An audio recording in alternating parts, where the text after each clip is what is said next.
మీ ఎలాంటి వ్యాపార ప్రకటనలకైనా వెంటనే మా ఛానల్ సంప్రదించండి. అందరికీ నమస్కారం. నేను శిరీష. ఈరోజు మనతో పాటు ఉన్నారు ప్రముఖ ఆధ్యాత్మికవేత్త, జ్యోతిష్య, వేద పండితులు పవన్ కుమార్ శర్మ గారు. గురుగారితో మాట్లాడదాం. గురుగారు నమస్కారం. శ్రీమాత్రే నమః. గురుగారు, ఈ నవంబర్ మాసంలో వృషభ రాశికి ఎలా ఉండబోతుందంటారు? వృషభ రాశి వారికి ఈ నెలలో జరుగుతున్నటువంటి మార్పుల్ని గమనిస్తే మనకి శుక్రుడు, బుధుడు, రవి 3 గ్రహాలు మారబోతున్నాయి. ఆ మార్పుల్ని వృషభ రాశి వారికి అనుసంధానం చేస్తే చాలా అనుకూలమైనటువంటి వాతావరణం వాళ్ళకి కనబడుతున్నది. వాళ్ళు ఏది చెబితే అదే వేదంగా, వాళ్ళు ఏది మాట్లాడితే అదే శాసనంగా చక్కగా ఇప్పటి వరకు ఉన్నటువంటి దానికంటే కూడా ఇంకా మెరుగు పడేటటువంటి అవకాశం వృషభ రాశి వారికి బాగా కనబడుతున్నది. ఎప్పుడైతే రాశ్యాధిపతి 7వ స్థానంలోకి వచ్చి తన రాశిని చూసుకుంటున్నారో వాళ్ళకి ముందు లగ్జరీ అంతా ఏర్పడుతుంది. ఐహిక సుఖములు అంటారు, అవన్నీ కూడా ఏర్పడతాయి. అంటే ఉదాహరణకి మనకి వాళ్ళకి ఇంట్లో కావాల్సినటువంటి సౌకర్యాలు, వాళ్ళకి సంబంధించినటువంటి వస్తువులు, ఇవన్నీ కూడా వాళ్ళకి చక్కగా ఏర్పడడం, వాళ్ళకి అనుకూలమైనటువంటి వాతావరణం, అట్లాగే కొత్తదైనటువంటి వస్తు వాహనాలు కొనుగోలు చేయడం, ఇవన్నీ కూడా కనబడుతూ ఉన్నాయి. అలాగే బుధుడి యొక్క మార్పు, బుధుడు వక్రంలోకి వస్తున్నాడు. అందుకని కొద్దిగా జీవిత భాగస్వామితో చిన్న చిన్న మాట పట్టింపులు రావడం, వీళ్ళు చెప్పింది వాళ్ళకి సరిగ్గా అర్థం కాకపోవడం లాంటి పరిస్థితులు ఈ వృషభ రాశి వారికి కనబడుతూ ఉన్నాయి. ఎప్పుడైతే 6వ స్థానంలో ఇప్పటి వరకు బలంగా ఉన్నటువంటి రవి 16వ తారీఖు ఎప్పుడైతే మరి ఎదురుకుండా 7వ స్థానంలోకి వస్తున్నారో అప్పుడు మనం కొద్దిగా వ్యాపారస్తులకి కొద్దిగా చిన్న చిన్న ప్రతికూలాలు కనబడేటటువంటి అవకాశం ఉంది. శారీరకంగా ప్రత్యేకమైనటువంటి శ్రమ కనబడుతూ ఉన్నది. అలాగే చేస్తున్నటువంటి పనుల్లో 16వ తారీఖు తర్వాత నుంచి చిన్న చిన్న చికాకులు ఏర్పడేటటువంటి అవకాశం కూడా ఉంది. అంటే 6వ స్థానంలో ఇచ్చినటువంటి ఫలితాలు రవి 7వ స్థానంలో ఇవ్వడు. అందువల్ల కొద్దిగా అక్కడ ఉన్నటువంటి వాతావరణం వరకు మాత్రం చిన్న చిన్న ఇబ్బందులు కనబడుతున్నాయి. ఎప్పుడైతే 3వ స్థానంలో గురుడు ఉచ్చస్థితిలో ఉండడం వల్ల విపరీతమైనటువంటి ధైర్యం, సాహసం, చెయ్యలేరు అని అనుకున్నటువంటి పనిని కూడా చేసి చూపించగలిగే మొండితనం, ఇవన్నీ కూడా ఈ రాశి వారికి ఏర్పడబోతున్నాయి. మొత్తం మీద మనం చూసినట్లయితే ఉద్యోగస్తులకి ద్వితీయార్థంలో కొద్దిగా ఇబ్బందుల్ని ఎదుర్కొనే అవకాశం ఉంది. మొదటి 15 రోజుల పాటు చాలా అనుకూలంగా ఉంది వీళ్ళకు కూడా. ఎప్పుడైతే రవి ప్రవేశించాడో అక్కడి నుంచి కొద్దిగా చికాకులు ఉద్యోగంలో ప్రారంభమవుతున్నాయి, లేదా పని ఒత్తిడి ఎక్కువ పూర్తవడం. ఇదివరకు మనం ఇదే పనిని ఇదివరకు కూడా చేస్తున్నాం, కానీ ఇప్పుడు మాత్రం మనం ఒత్తిడిగా ఫీల్ అవుతున్నాం, ఎక్కువ స్ట్రెస్ తీసుకోవలసి వస్తున్నది. అలాగే రోజు వచ్చే సమయం అయినప్పటికీ కూడా ఆ పని చేయలేకపోతున్నామనే పరిస్థితి కనబడుతున్నది. అధికారుల దగ్గర నుంచి కూడా కొద్దిగా ఒత్తిడి రావడం, చుట్టుపక్కల ఉన్న వాళ్ళ పని కూడా కొంచెం చేయవలసి రావడం, ఈ రకమైన స్థితి ఉద్యోగస్తులకి మనకి ఈ రాశి వారికి కనపడుతున్నది. దంపతుల మధ్య కూడా వచ్చిన పొరపాట్లని చక్కగా సర్దుకొని వెళ్ళిపోతే ఈ మాసం అంతా అనుకూలంగానే ఉంటుంది. అలాగే మనకి విద్యార్థులకి విషయానికి వస్తే విద్యార్థులకు కూడా మంచి ధైర్య సాహసాలు ప్రదర్శించి వాళ్ళు క్రీడారంగంలో విద్యార్థుల్లో ఉండేటటువంటి కళలు అభివృద్ధి చెందే మాసంగా ఈ మాసం చెప్పుకోవచ్చు. మనకి వీళ్ళందరికీ చాలా కళల మీద, స్పోర్ట్స్ వాటి మీద కూడా మంచి ఆసక్తిని చూపించే వాళ్ళు కొంతమంది ఉంటారు. అటువంటి వారందరికీ ఇప్పుడు మంచి సువర్ణ అవకాశాలు రావడం, వాళ్ళందరికీ మంచి మంచి పోటీలలో మంచి బహుమతులు రావడం, ఇటువంటి స్థితి అంతా విద్యార్థులకు కనబడుతున్నది. సగటు విద్య ఏదైతే ఉందో అది కూడా మనం అనుకున్నట్టు ప్రథమార్థంలో అనుకూలంగానే ఉంది, ధైర్యంగానే ఉంటుంది, కానీ పూర్తి స్థాయిగా వాళ్ళకి అంత అనుకూలంగా కనిపించడం లేదు. అంటే మిశ్రమ ఫలితాలు కనబడుతూ ఉన్నాయి అని చెప్పుకోవాలి. అలాగే మనం స్త్రీల పర్యాయంగా మనం చూసినట్లయితే మహిళలకు కూడా అనుకూలమైనటువంటి వాతావరణం, విశేషించి మీడియా రంగంలో ఉన్నటువంటి వారికి, అలాగే మన కళాత్మక రంగాలు, సినీ రంగాలు, అవకాశాల కోసం ఎదురు చూస్తున్న వాళ్ళకి, వీళ్ళందరికీ కూడా ఇప్పుడు ఏదైతే ఈ మాసం ఉందో 16వ తారీఖు వరకు వీళ్ళు చేసే ప్రతి పని విజయాన్ని సాధించేటటువంటి స్థితి కనపడుతున్నది. ఆ ధైర్యం, ఆ మాట, ఆ శాసనం అన్నీ కూడా వాళ్ళకి చక్కటి సంఘంలో కీర్తి ప్రతిష్టల్ని తెచ్చిపెడతాయి. వాళ్ళు అనుకున్న పనులు నెరవేరుతూ ఉంటాయి.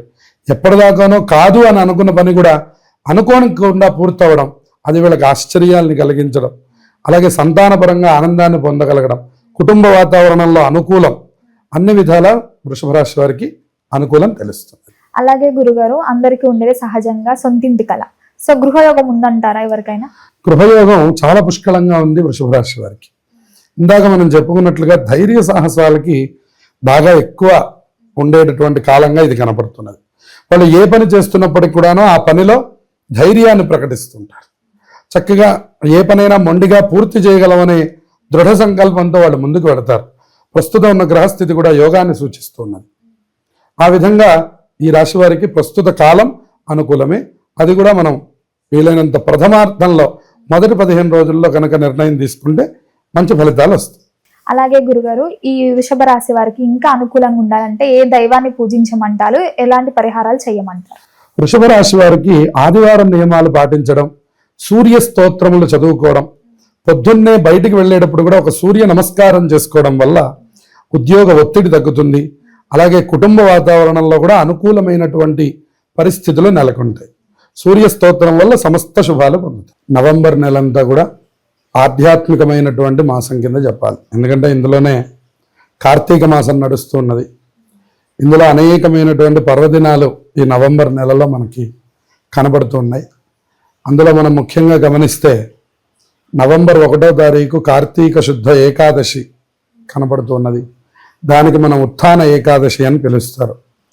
శ్రీ మహావిష్ణువు ఆషాఢ మాసంలో వచ్చే తొలి ఏకాదశి రోజున నిద్రలోకి శయన ఏకాదశి అనే దీంతో నిద్రలోకి ప్రవేశించి మళ్ళీ 4 మాసాల తర్వాత అంటే శ్రావణం, భాద్రపదం, ఆశ్వీజం, కార్తీక శుద్ధ ఏకాదశి రోజున ఉత్థాన ఏకాదశి అంటే ఈ రోజున మళ్ళీ నిద్ర లేచేటటువంటి రోజు అని చెప్తూ ఉంటారు. ఈ 4 నెలలను చాతుర్మాస్యలు అని పిలుస్తారనమాట.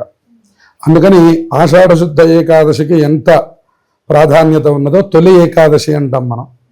అట్లాగే ఇక్కడ కూడా అంతే ప్రాధాన్యత ఉంది. అది ఈసారి మనం 1వ తారీఖు శనివారం రోజున మనం చూడబోతున్నాం. ఇక తర్వాత 2వ తారీఖు క్షీరాబ్ది ద్వాదశి అంటారు.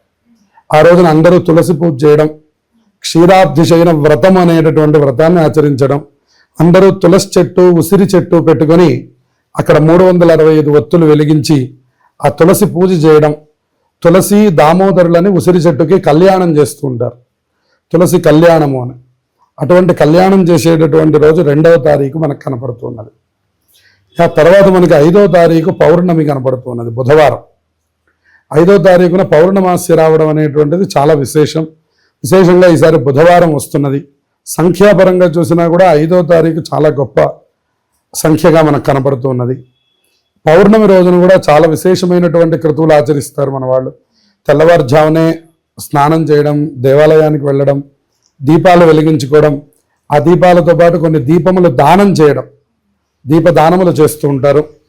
అలాగే దేవాలయంలో శివుడికి అభిషేకం చేస్తూ ఉండడం, అలాగే ఎన్ని వీలైతే అన్ని దీపాలు పెడుతూ ఉండడం, ఉదయం నుంచి సాయంత్రం వరకు ఉపవాసం ఉండడం, సత్యనారాయణ స్వామి వ్రతం చేస్తూ ఉండడం, ఇలా మనకి అనేకమైనటువంటి ఆధ్యాత్మిక కార్యక్రమాలకి కార్తీక పౌర్ణమి అత్యంత విశేషమైనటువంటిది. ఇక సాయంకాలానికి వచ్చేసరికి జ్వాలా తోరణం అని చేస్తారు. శివాలయాల్లో ఒక గడ్డితో వెలిగించినటువంటి ఒక జ్వాల మధ్యలో నుంచి శివపార్వతుల యొక్క ఉత్సవమూర్తుల్ని అటు ఇటు తిప్పుతారు. దాన్ని జ్వాలా తోరణం అంటారు. అది దర్శనం చేస్తే ఒక 10 జన్మలలో చేసిన పాపం పోతుంది అని చెప్తారు. అది కూడా ఈసారి మనకి 5వ తారీఖు మనకు కనపడుతున్నది. ఇక తర్వాత మనకి 8వ తారీఖు సంకష్టహర చతుర్థి ఉన్నది. సంకష్టహర చతుర్థి మనకి ప్రతి నెల వస్తూ ఉంటుంది. కానీ కార్తీక మాసంలో, శ్రావణ మాసంలో, మాఘ మాసంలో ఇటువంటి వాటికి ప్రత్యేకతల్ని చెప్పారు. కార్తీక మాసంలో వచ్చేటటువంటి సంకష్టహర చతుర్థి మళ్ళీ 8వ తారీఖు శనివారం రాబోతున్నది. అది కూడా చాలా విశేషమైనటువంటిది. ఎవరెవరైతే ఏలినాటి శనితో బాధపడుతున్నారో వాళ్ళు ఆ రోజున అందరూ ఉపవాసం ఉండి తప్పకుండా గణపతి ఆరాధన చేస్తే వాళ్ళందరికీ శని బాధలు తొలగిపోతాయని చెప్పారు. ఎందుకంటే మనందరికీ తెలిసిన కథ, శని భగవానుడు రోజు వచ్చి ప్రతి దేవతని కూడా ఆయన పీరియడ్ వచ్చినప్పుడు ఆయన తప్పకుండా ఆయన పీడిస్తాడు. అలా శివుడి దగ్గరికి రావడము మనకి తెలుసు. కానీ గణపతి దగ్గరికి వచ్చినప్పుడల్లా ఆయన రేపు రా అంటున్నాడు. ఆయన వచ్చిన ప్రతిసారి రేపు రా అంటున్నాడు. ఆయన ఎన్నిసార్లు చూసినా కూడా రేపు రా అంటున్నాడని చెప్పని ఆయన చివరికి వెళ్ళడం మానేసేట శని భగవాన్. అందుకని శని పీడలు ఉన్నటువంటి వాళ్ళకి గణపతి ఆరాధన చాలా విశేషమైనటువంటిది. గురుగారు, మొత్తం మీద ఈ నవంబర్ మాసంలో వృషభ రాశి వారికి ఎలా ఉండబోతుందో తెలియజేసినందుకు ధన్యవాదాలు. శుభమస్తు.